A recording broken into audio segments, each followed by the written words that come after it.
narrative photography talk today, which I'm going to be giving, which is recorded for you to watch at home in your own time.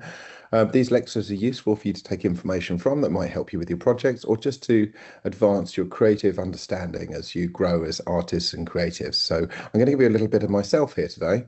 I work as Director of Courses here at OCAD, and I shall be taking you through some of my own practice, some ideas about narrative photography, how that might fit into your own practice as a photographer, or how it might inform you as an artist, of course, as well too. So I'm going to share some slides with you now, and hopefully this will be of help to you. And if you've got any questions, more than happy to drop me a direct mail through Teams, ask me any questions you've got regarding the talk I've given today, and I'd be more than happy to come back to you on that. Okay. So I'm just going to share my desktop here and try and not trip over myself in doing that. Okay, so let's just bring that up. So I'm going to talk to you a little bit about the title here to start with. Narrative photography, telling pictures in a single frame. One of the things that attracted me to photography when I first started working as a photographer, which is a very long time ago now, more than 35 years ago now, I'm slightly embarrassed to say, but photography has been something that's underpinned everything I've done in my whole life. And the thing that attracted me to it was that photography has the possibility, as opposed to film, to have a relationship where one is allowed to express their own sort of interpretation of what they see. And the job of the photographer is to sort of guide their eye and to show them something interesting that might be able to allow them to bring a story into being. Whereas with film, you have more of a temporal relationship where, it's time-based, and the word temporal meaning time-based. So you're able with film to sort of be taken into a snapshot of something and being given a start, beginning, and end, or at least a version of that. It could be, a small portion of something you're looking at. But with photography, you're not afforded that same opportunity, and that lack of ability actually, I think, is where I think you're most able to create something interesting. And so hopefully showing you a little bit about this will allow you to understand how I go about that, how an artist might use photography in a useful way. And also, when I wrote this up for a PhD thesis as well too, I have this idea really that photography is an emerging semiotic language. And by semiotic, we mean signs and signals which are there. And I think very much that photography, for all of us, it is a very new genre, of course, of only being a couple of hundred years old compared to fine art painting, which has existed in caves from hundreds and thousands of years ago. It's a very, very long time that we had art going on. And photography is this brand new thing that's been invented. So even though there might be black and white pictures around it, it's quite relatively new. And it allows us to to tell stories, to communicate in the visual. And I think there's a real shift to communicating in the visual rather than through linguistic communication through writing, of course, being something which is a human construct, something which we came up with. And I think there's this real shift at the moment where people are communicating more and more through image. So I think as an author of any sort of image, that gives you great power. And I certainly feel empowered by that. So just going on to me as a photographer. So I'm a photographer and a photographic educator. I'm a founder of a photographic studio, which I run, and I spend half of my week on photographic practice. And my work, I said before, they're spanning 35 years of projects and art education as well too. I've been an educator in the art industry for over 20 years now as well too, sharing and giving forward sort of things that I know and hoping to inspire, hoping not to be too old and stuffy for you all, hoping to inspire you a little bit with some of the things that I've done over the years. There's a couple of simple little projects I've got up here on the first page which show a bit of diversity in the type of work that I make. On the right hand side, the chap in black and white there sat in a lovely old building at Shoreditch Town Hall where we were doing a fashion shoot for the Sunday Times. And I suppose my background in the earlier days, about 25 years ago, was making a lot of editorial fashion. And what I would be shooting would be fashion stories, and by fashion stories we mean the sort of stuff you might have seen in a magazine or more so online now, which have got a sort of a coat by, a hat by, shoes by type thing, and then quite often a handbag as well too. And we've got this chap here sitting in this beautiful sort of space here, on a balcony with my big, strong assistant Mike holding onto his belt strap on the back there so that he doesn't fall off this balcony. And this was a 10-page editorial spread for Sunday Times, so it's quite a beautiful piece of work. I love making it. I'm inspired by architecture, spaces, people, contemplation, interpersonal relationships, and societal things that sort of think feel relevant. So this was all shot on film, actually, this project here. So quite different to what you might do now. You have to get right lighting and things very right. We had a very large lighting softbox pointing a little bit of light into the model's face here, up on a gantry about 20 foot high. So quite complicated doing this work, but also incredibly fun. I love my ability to be able to bring people together on a day, even though being a photographer can be quite a solitary thing at times, and allowing myself to sort of indulge in being a bit of a director for the day. And on the left here, something profoundly different here, really. So on the left here, we've got a narrative piece of art photography. This is this young girl wearing a heather headdress in a field of heather. And this comes from a narrative project where I was looking at lost words from dictionaries. So this is more of a fine art project. And by fine art, we mean projects which express something of our emotion, of our desires, of our dreams, something which is usually quite personal. And for me, this was quite a personal project because I was talking about how words have disappeared from children's dictionaries online. And I was looking at the words that get dropped, and they don't get dropped for any political reason. They get dropped because they're the least used words.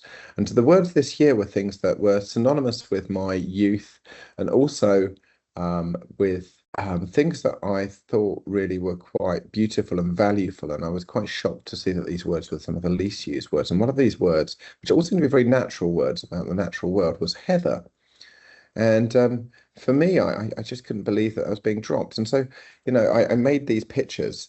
Some of the other words were things like, oh, I'm trying to think what else was in there at the time. There are quite a few really good ones, or very bad, actually, I suppose, depending on how you look at them.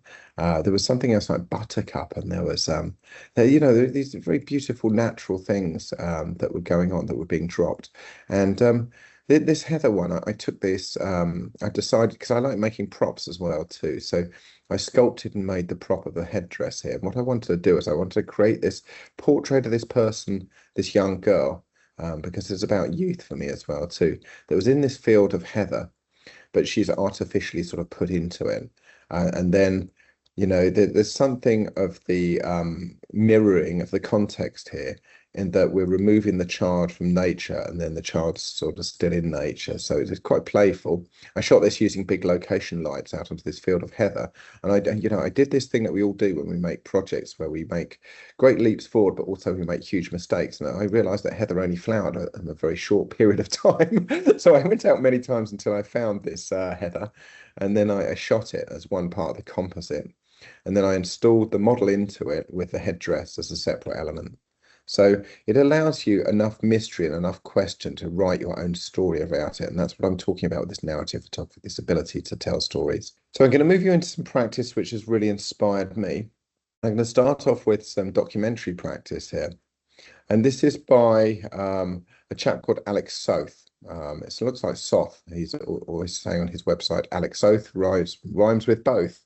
So I think that's a good tip as to how to name him. But he's one of the most important documentary photographers. And if you're not aware of Alex Soth's work, I put a link in these slides, which I'll share with the lecture as well after, so that you can have a look at that in the recording. But these are, quite sort of beautiful still pictures. They're quite powerful. And he uses, as his narrative, he uses the Mississippi River as his narrative, and he travels along it and he sees what he finds.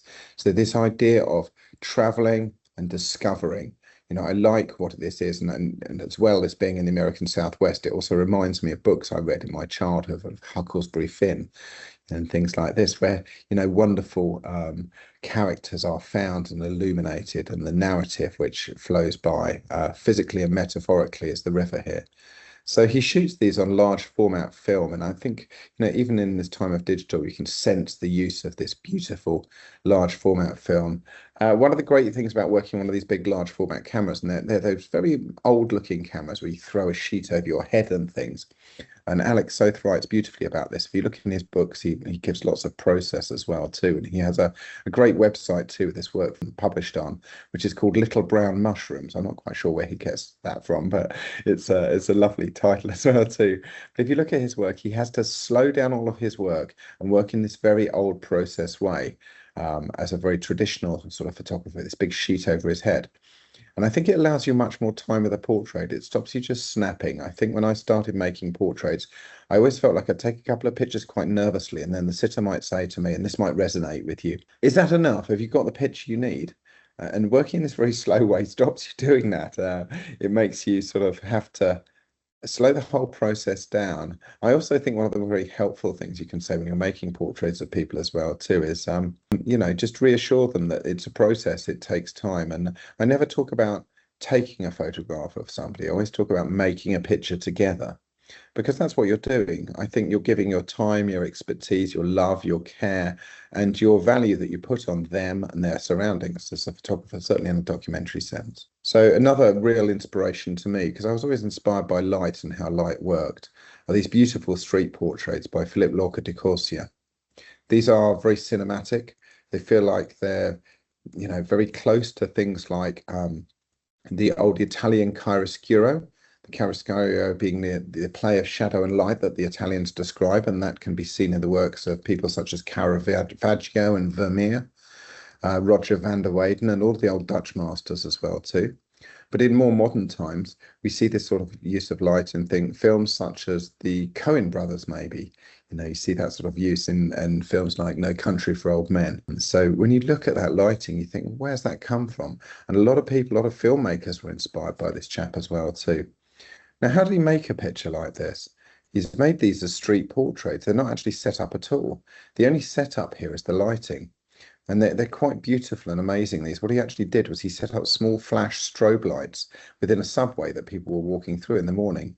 And what it does, this light, is it catapults them into the cinematic.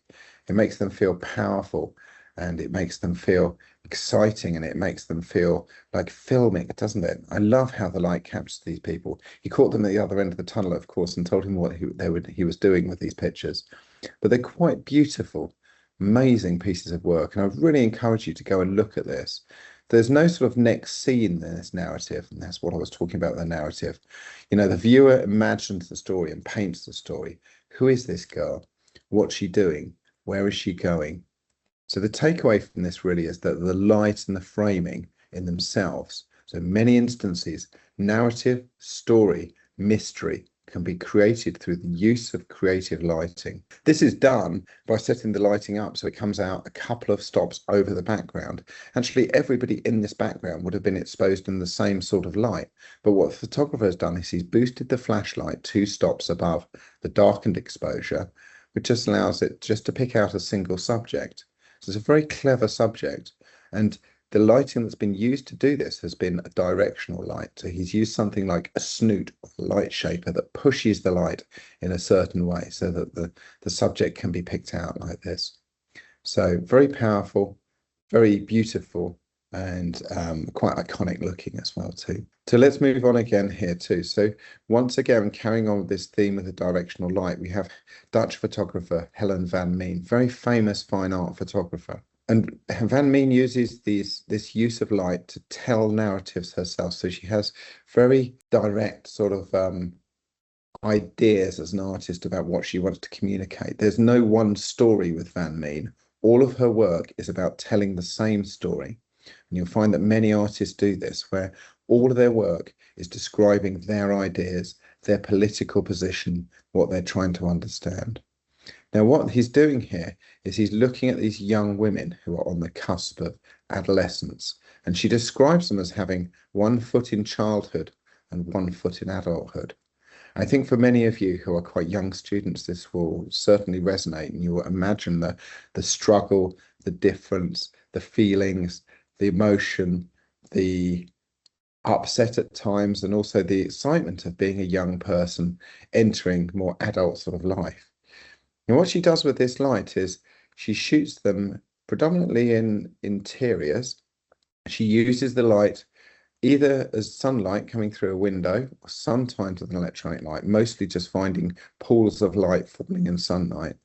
And then what she does is she picks them out. And the idea is sometimes that they're sitting half in one world and half in another world. The light becoming the metaphor for cinematic description here, so that the light describes their in-betweenness, the way that they are living in between two worlds. The light being this powerful, beautiful thing, and the darkness sometimes, echoing the darkness, the struggle, and the question of the young person at that time.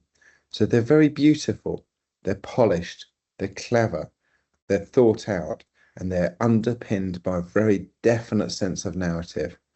So the takeaway from this really is this idea that narrative can be subtle, narrative can be poetic, that stories can be told in a way that allows enough question for the viewer to fill in the gaps. And I think that's what a lot of viewers like. I talk sometimes when I talk about creative practice, and most particularly photography, as its ability to describe in many ways, from the esoteric, being the slightly coded ways of artists, all the way down a sliding scale to the kitsch or the cliche. And all of these different positions can be used. So the esoteric might be something like a famous artist, Tracy Emin, and how her bed that she describes is something that you might look at, this sculpture of a bed she puts on a stage, and it's quite coded. It's difficult for artists to understand what she's talking about, what she means, all the way down to, somebody like David LaChapelle, a very famous fashion photographer who works in the ways of making very kitsch and cliched responses, where there's very little question about what the message is that's being portrayed. And I think you need to understand, when you're a creative artist of any sort, whether you're a photographer or an illustrator, whether you're a graphic designer or a filmmaker, whether you're a sculptor, how much you want to give away to the viewer. Do you want to leave them filling in many gaps, or do you want to make the message very absolute?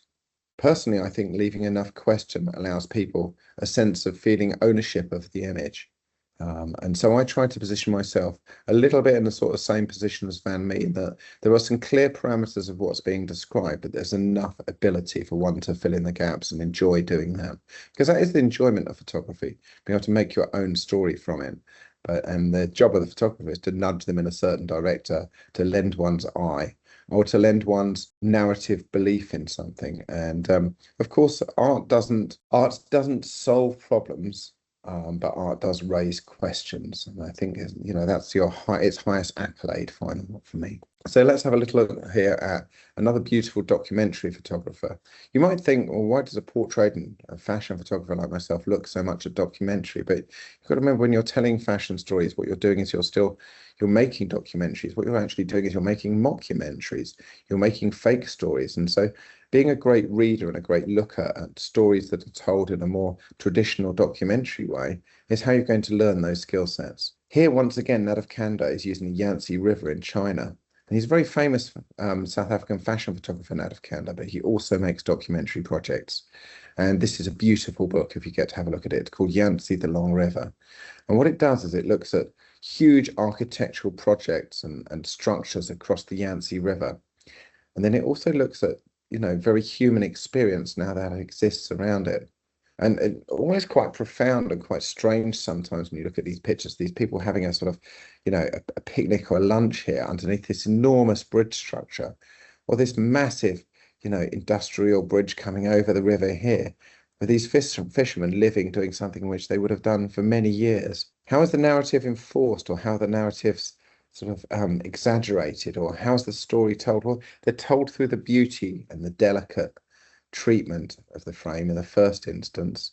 They're also told by the time of day and the way that the lighting is used in a certain way, with this very early morning cold sort of fog, or this very soft lighting. So everything here is, ironed out and looks the same, as the photographers realized the time at which that can be achieved and gone back repeatedly to shoot when the conditions are right. So I think this, it's work quite brilliant, quite beautiful, and also using this fantastic lighting. And talking about wonderful lighting again, I'm going to give you another snippet here from somebody else that's been a huge influence on me. This works from an Australian photographer, Bill Henson. And this is about creating narrative through atmosphere here. So they're quite dark and ambiguous portraits that Henson's created here. They're shot in the 1990s of young teenagers growing up on the fringe of an Australian city, when Australia was a little bit more remote, when Australia wasn't so connected. When I remember when I first took my leave of England and went to Australia on a one-way ticket as a backpacker. I went there and it was a world that was far more unknown than it is now. And the internet has been the big change in that. People in Australia were much more remote. Many people had come on one-way tickets in the 60s to Australia and lived there. There were options to just go there and settle Australia, as it had quite a small colonial presence at that time. They were very keen to bring more people over. And I think a lot of these communities were slightly cut off at that time.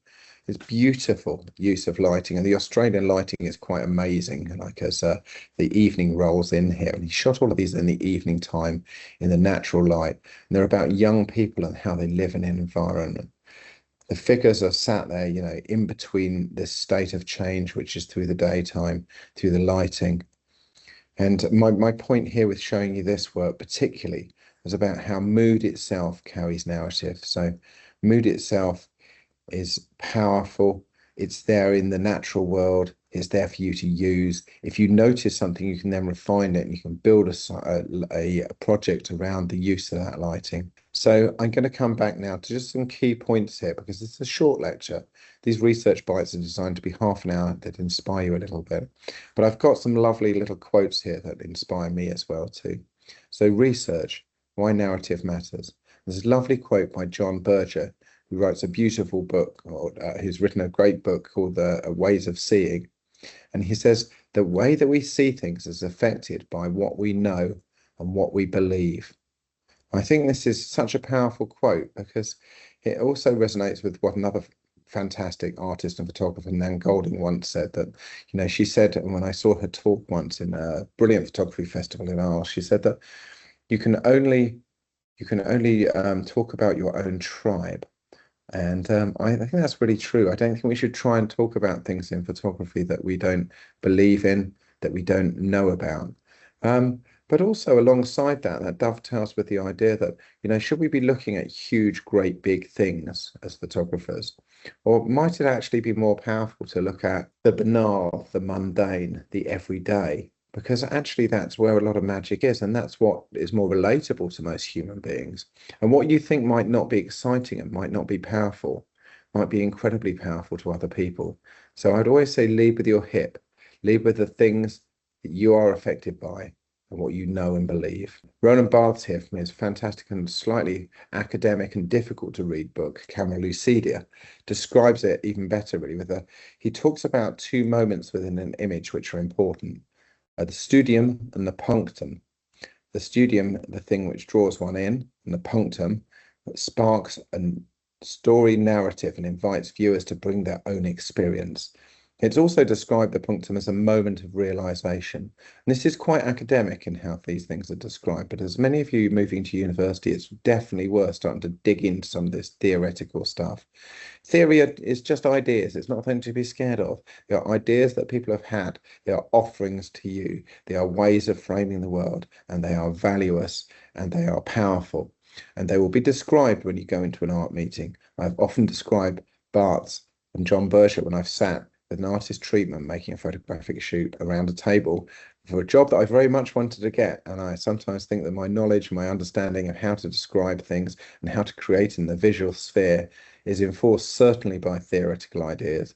And it resonates, and it also sparks debate with other creatives, and I'm in there as well too. So start educating yourself in these ways. You are so lucky to have access at your fingertips to so many things that took me many years searching through many books to find the correct text and the correct ideas for me. And that's not that you shouldn't be looking at books, you absolutely should be as well, because there's a lovely slowing down of things in reading. But these are very good quotes, and these are people very much worth looking at. So Meaning is shared between artists and audience. So your practice, and this is some stuff that if you would like to be practicing or experiencing or furthering photography as a practice, whether that's something you're studying now or something which you think is very important. And I think photography is important to all creative people in the same way that I'm very involved in digital illustrations and AI-driven forms now. There's many other, and filmmaking, all of these things are important to us, and it's important to surround yourself with complementary practice as well too. So try and think about, if you want to do a little exercise around this week, and this could be a lovely portfolio piece, try and think about creating a single frame story. Try and shoot an image and try and think about what might become and might come after that. It could be that you work with image and text. It could be that you try and create a frame that goes before or frame that goes after. Or it could be that you imagine something from a documentary and what this person is about that you photographed as a person. So that leads to this idea of building a series of a story. Try and put together 3 to 5 connected images. Try and start telling stories and making narratives with pictures. What is the story that I could tell? How could I create something? How could I make a small series of images that start telling a story? And how could that story be personal to me? Remember what I said about the banal, the mundane, the everyday. Don't search for giant things. Look for things that you know, you understand, and you have some authority to talk about. Atmospheric story. How could I tell a story using mood more than action? So this gives you some lovely ideas here about how you might be setting something up. They might sound very simple, but take a moment with them and have a try at doing it. It's actually a bit more complicated than you might think. But when you start becoming proficient at telling stories in this way, it's really powerful, and this will show in your portfolio. So just a closing thought here. So these are some thoughts that have come to me through making narrative photography over the years. John Berger once again says, every image embodies a way of seeing. So it shows you a way of seeing the world. Photographers lend their eyes to everybody else. And this is an opportunity for you to lend an eye to something you know, something you understand, something you're fascinated about, or something you're political about. And your challenge, discover your way of seeing stories and share it with others. On the bottom here, I've put some reading lists, which will help you. There's some lovely YouTubes you can go to as well. So what I'm going to do is I'm going to share this now so that you can come back to this, that you can look at this, and this can help you. And there's some books there looking at what we've looked at today. So I really hope that's been really helpful to you. And I hope that now you're ready to go forward and do something exciting and think about this work. Okay? Thank you very much for your time. Take care. Goodbye.